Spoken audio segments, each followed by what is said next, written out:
Episode 2. Let's jump into it. My name is Miles. This is my series comparing the Last of Us PlayStation game to the television show. Now, as a filmmaker and a gamer myself who has already played the original game twice, I would love to share my thoughts on the similarities and differences between these two mediums and what makes their storytelling so good. So let's take a look at episode 2. Make sure you've finished episode 2 of the HBO series before continuing, please, unless you want spoilers. All right, so we've all watched episode 2 now. Yay us! We both now have terrible images in our head that we cannot get out of them, and definitely haven't been having nightmares about it a little bit, thinking about through the last whole week, and really don't want to think about it again. Rolling back to the beginning, there's actually a treat for the gamers in here. We start with a brand new scene that wasn't in the game at the beginning of the episode. When asked about the creative decision to include this in the show, showrunners Neil Druckmann and Craig Mazin said, I think we knew we wanted to give a little bit more of an origin story. We wanted to see what it would really be like at the very, very beginning, because we're all pretty smart about this stuff now. And we wanted to show also that it was global, that this wasn't something that was just happening in America. This was the world. I really like how you can hear how much thought they're putting into the source material and how to add additional content that respects the original world and feels authentic to it. So with this new edition, we get more context about how the fungus originally started, and it puts us in the right headspace with existential dread for the rest of the episode. Well, one of the things that we can do in television that we can't really do in something that is ongoing, like a movie or a video game where somebody can play all night long if they choose, we have episodes. That means we have starts and stops. Mm-hmm. And the beautiful thing about stopping is you get to start again. Every start is a new opportunity to reorient people or to disorient people. Now, as a filmmaker, I love this because this is really, really great film craft. They're using the first 5 minutes to just cut right to the core issues that we're going to see for the rest of the episode. Kapan ini terjadinya, Pak? Kurang lebih 30 jam yang lalu, Bu. Di mana? Di pabrik tepung dan gabah di barat kota. You can see how well they do this here in this specific scene. I love that they sit on this shot for about 90% of the scene. All the camera's doing is just slowly dolling in towards this actress, building tension as she explores the current situation, and over time comes to the terrible realization of what's going on. And I feel like it's very palpable, and you can almost see the wheels turning in her head. And I love that they gave her this cup in her hand that she starts to shake a little bit to just add a little bit more tension and kind of solidify the moment. So this is really, really good filmmaking, and I love that you can already see how the show is leaning into these quiet human moments to set up the story and build a lot more tension as we go forward. Apa yang harus kami lakukan?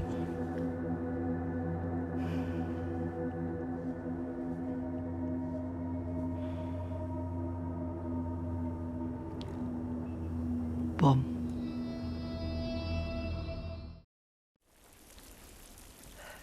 This way. If we cut through downtown, we can hit the Capitol building by sunrise. We hope. When I think about The Last of Us, one of the things that actually stands out quite well in my mind more than other games or movies is the scenery. Like, I can actually think about it because it left such an impact in my head beyond the game. And I think this is because of how well the environments are built and how they're used to progress the story. Similar to how I explored the bridge as a motivating tool in episode 1, this next section has a very memorable landmark to work towards, the Capitol building. Well, there's the Capitol building. See, games are often very linear in their design. You start at one end of the level and you work your way through them pretty much in a straight line. But The Last of Us was really clever because it continually found ways to twist this a little bit and sneak in views of where you're heading and where you've been and give you things to work towards. It plays with verticality, sight lines, exploring new buildings across catwalks and into basements. Really cool. Everything is totally cool. And giving you a feeling of scale and progress that you really are moving through a city towards your goal. Just don't look down. Are you serious?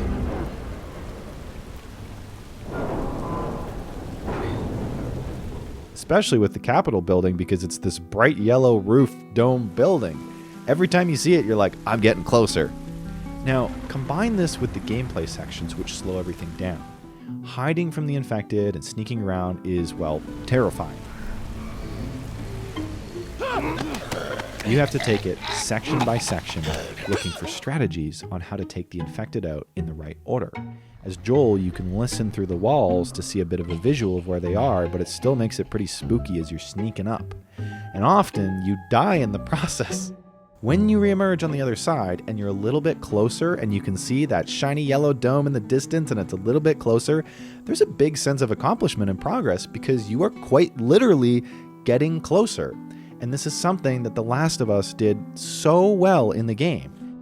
It's right around this corner. Come on. It created this really good sense of progress, of moving forward. Home stretch, Tess. So when I played the game, and considering all the time that I took sneaking around and trying to get through each section, I could have sworn that it took 2 to 3 times longer than it actually takes to get through that section when I first played the game, and that's really cool.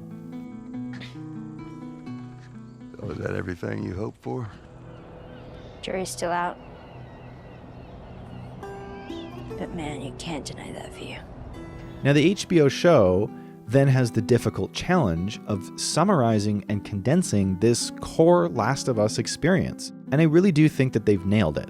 We can see this really well in this episode. They have beautiful overgrown greenery. They have dilapidated buildings that they're working through that have slowly been transforming back into nature. There's traces of the former world scattered around, abandoned, and exist only as a visual intrigue for those brave enough to journey through it and enjoy their experience in this falling apart world.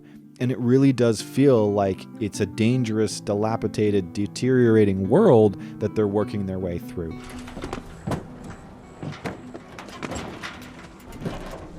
This is something as a filmmaker that I really want to highlight and give credit to the Last of Us filmmakers for the show, because you can really tell in every department down to the smallest details that they were very passionate about the source material, about the world, about creating an authentic Last of Us experience, which includes this deteriorated cars, buildings, greenery, and, mess. And so you can just feel that they really, really wanted to do right by this, and I think they nailed it.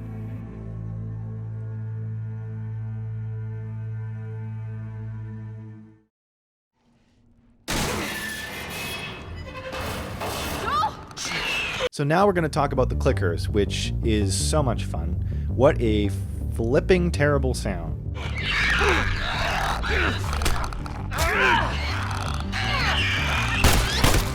The clickers are a horrifying creation, and the show did a 10 out of 10 job at creating the same terrible, horrible experience as in the game.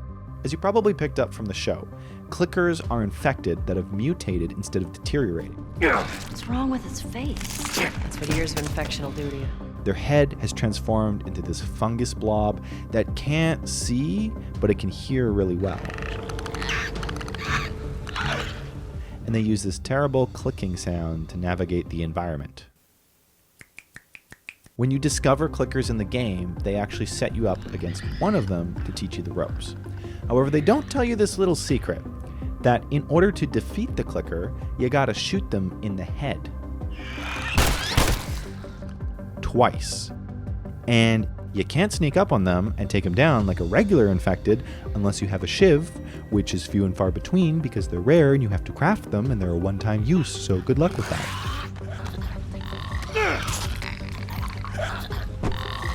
So chances are your first encounter is going to go a little something like this. I'm going to get them. Oh, I missed. Okay, he didn't hear me. Oh, he heard me. Oh, he's coming at me. All right, I'm going to shoot him here. I missed. I'm one of bullets. All right, what do I do? I'm going to get my brick out. Oh my God. And now you've been introduced to the brutal death scenes that The Last of Us has. Once that happens, you know that you do not want that to happen again, and the stakes have been raised.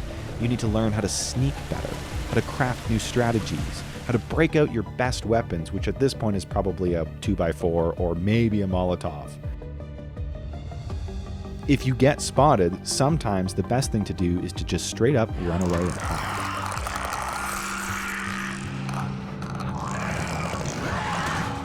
So you do a little bit more recon. You take it slower, more carefully. You listen. You look through the walls. You learn. You plan. You make it a little further. And then there's another room with a clicker. But this time, there's multiple infected. And if you make it through that, well, now there's a basement full of clickers and infected. So chances are you're still going to have something go like this.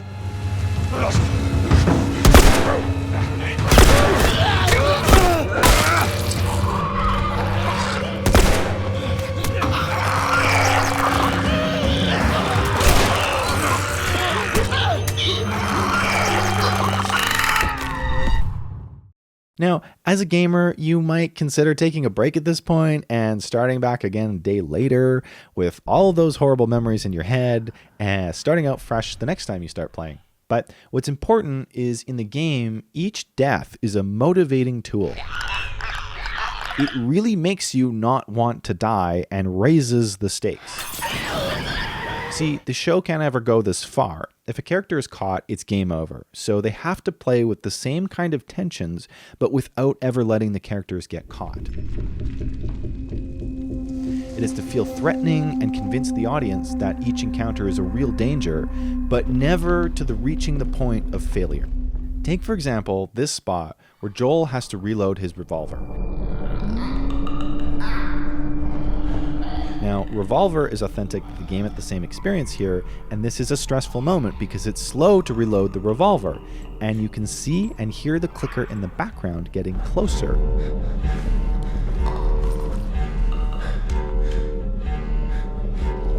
And that's one thing that the clicker does so well to create tension is you can hear where they are. Now, the camera pushes in here on the show, so we lose the visual. The audience loses the idea of where the clicker is, but you can still hear them. And again, this is where the game and the show comes in line, is both of them are playing with sound design, hiding, isolating your perspective to create this delightfully stressful experience of you kind of being hunted by the clickers. So really well done in the show to capture the horrible clicker experience in the game.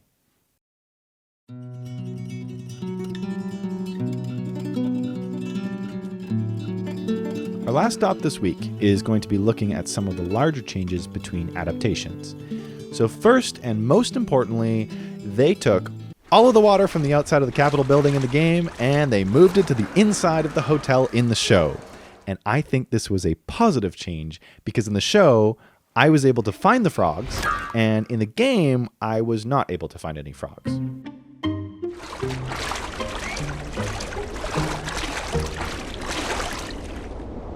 I'm kidding, but it's really interesting to see how they're even just taking environments and remixing them in different places in the show to, again, keep that authentic Last of Us experience. The bigger change we see this week is with the spores. Remember last week with episode 1, I mentioned that there was an idea called spores in the game and that if you breathe them in, you can get infected. Well, this episode kind of confirmed that we're going in a different direction with the fungus. Instead, we introduced the idea of the hive mind. This means that all of the infected, their roots are connected and they can talk to each other. And it's a very squeamish and I don't like it and it's kind of like, ugh, but it's really unsettling and it works well. I think this is another example of how the show continues to evolve the source material as it aims to make the story more accessible to its TV audience. As we know in the game, it's more reliant on you making mistakes to draw the attention of the infected, so the show needs a way to create that tension and punish the characters, and I like the idea that the hive mind is essentially booby traps all over the place in its squishy little fungus bits that are all over, and creating drama with them of trying not to set them off. Still, I do like the idea of spores, and I thought it was a really clever idea that they could probably still introduce in a different part of the show as part of the infected. But currently at this point, we're just enjoying the implications of the hive mind and its hiviness. So now that we've changed the spores, there's actually an important story moment that needed to be changed as well for the show to make sure the character developments are keeping pace. There's a moment where Joel has to put his gas mask on to protect himself from the spores. Meanwhile, Ellie beside him doesn't have a gas mask on. How the hell are you breathing in this stuff? I wasn't lying to you. And it's a moment that solidifies to Joel that Ellie really isn't infected. So to deliver the same story beat in the show, they did it at this point where Ellie is actually bit when she's in the museum. And you can see when Tess and Ellie compare their fresh bites that Tess's infection is spreading and growing where Ellie's hasn't changed. This is real. This is a moment of challenge for Joel's character because now there is proof in front of him that Ellie is immune, and he has to ask himself, will he start to believe in the hope that there could be a cure? And what does that mean for him as a character who's kind of isolated himself from everything in this world to survive? You've got to get this girl to Tommy's. He used to run with this crew. He'll know where to go. No. That was your crusade. I am not doing that. Yes, you are. Look. There's enough here that you have to feel some sort of obligation to me, so you get her to Tommy's. Last thing on our plate today, I'm going to mention one other change from the game to the show that I think is a lot better. In the game, it's actually Fedra that's chasing you and send you out of the Capitol building to move on to the next section. They're here. Damn it. I can buy you some time, but you have to run.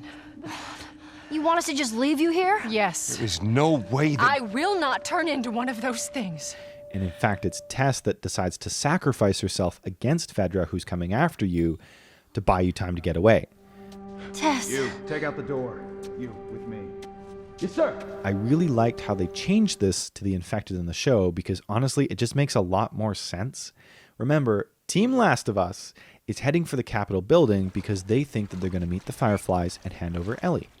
When they arrive, they find that all the Fireflies are dead. No. So to get you to the next section, the game kind of just throws its hands up and says, oh no, Fedra's here. They're coming to get you. Let's go check down the hall. You, check over there. You hear their truck pulling up outside, and for some reason they're after you, but don't worry, just start moving along and shoot your way out of there. It kind of makes sense that they're chasing you or that they could be looking for the Fireflies and maybe ran into you, but it also kind of doesn't really make sense. Like, why is Fedra so far away from the quarantine zone? Or why are they after you? Or what are they doing? Or why would they want to shoot you? It's probably a section in the game they just added to make it a little bit more action-y. Following us. Damn it. In the show, they can swap this to something that makes a little bit more sense, where it's just the infected and the threat of them being outside. And it also introduces and shows the danger of the hive mind. It does a great job of showing the vulnerability of the outside world that at any moment you can draw in a herd of infected and be punished for the mistakes that you make. So, wrapping the episode up, infected storm in, Tess makes a friend, and the building goes boom. All right, that's episode 2. You can check out the first episode in the series if you haven't seen it already with the links on the screen. If you're really enjoying this, don't forget to drop a like and subscribe so you can see the next episodes I put out. And also, art is always about your interpretation, so I would love to have a conversation and share your thoughts about how you're liking this so far. And I can't wait to see you next week for episode 3. Bye.